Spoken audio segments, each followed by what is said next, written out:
নববর্ষের সকালে প্রচারে বাঙালি অস্মিতায় জোর প্রার্থীদের। ভবানীপুরে বাঙালি মনীষীদের ছবি হাতে জনসংযোগ করেছেন শুভেন্দু অধিকারী। অন্যদিকে টালিগঞ্জে মাছ নিয়ে প্রচারে তৃণমূল প্রার্থী অরূপ বিশ্বাস। ভবানীপুরে চেতলা রোড এলাকায় প্রচারে ছিলেন শুভেন্দু অধিকারী। এলাকার বাসিন্দাদের সঙ্গে জনসংযোগের পাশাপাশি শুভেন্দু অধিকারী বাড়ি আবাসনের বাসিন্দা দোকানদারদের কাছে 5 বছরের জন্য একবার সুযোগ করে দেওয়ার আবেদন করেছেন।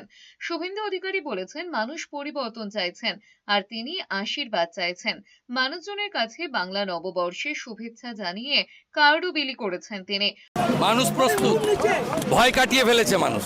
মুক্ত কর ভয়, আপন মাঝে শক্তি ধরো, নিজের কর জয়।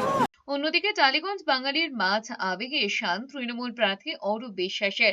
সকালে টালিগঞ্জে বর্ণাঢ্য শোভাযাত্রায় প্রচার সেরেছেন অরূপ বিশ্বাস। তিনি বলেছেন, ভোট প্রচারের সঙ্গে মাছ মাংস বিরোধী বিজেপির বিরুদ্ধে প্রতিবাদও জানানো হয়েছে।